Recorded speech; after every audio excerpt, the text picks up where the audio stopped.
शिंदेंनी सावध राहावे. प्रकाश आंबेडकरांनी दिला हा सल्ला.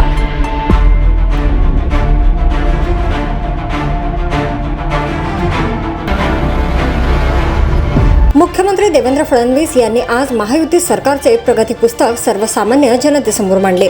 यामधून राज्य सरकारच्या 100 दिवसांच्या कार्यालयीन सुधारणा कार्यक्रमाचा निकाल जाहीर करण्यात आला. यावर वंचित बहुजन आघाडीचे अध्यक्ष प्रकाश आंबेडकर यांनी प्रतिक्रिया देताना सरकारवर टीका केली आहे. काय म्हणाले प्रकाश आंबेडकर? कोणाचा परफॉर्मन्स चांगला झालाय हे मुख्यमंत्री यांनी सांगावे. काय नेमके बदल केले आहेत याच्या पलीकडे काय आहे, नवीन बदल काय आणि त्याने काय बदल घडवले आहेत.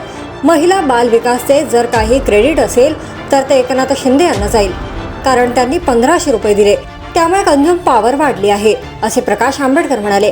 पवार आणि शिंदेंना दिला सल्ला. उपमुख्यमंत्री एकनाथ शिंदे आणि अजित पवार यांनी सावध राहावे, नाहीतर अजगर कधी गिळणार हे त्यांना कळणार नाही, असा सल्ला प्रकाश आंबेडकरांनी दिलाय. ठाकरे बंधूंच्या एकत्र येण्यावर काय म्हणाले? उद्धव ठाकरे आणि राज ठाकरे एकत्र येतील असं मला वाटतं. ही अस्तित्वाची लढाई आहे, असं प्रकाश आंबेडकर यांनी म्हटलंय. दरम्यान यावेळी बोलताना त्यांनी राष्ट्रवादी शरद पवार गट आणि राष्ट्रवादी अजित पवार गटावर देखील निशाणा साधलाय. दोन्ही पवार वेगळे नव्हते तेव्हा सांगितले होते, असं आंबेडकर यांनी म्हटलंय.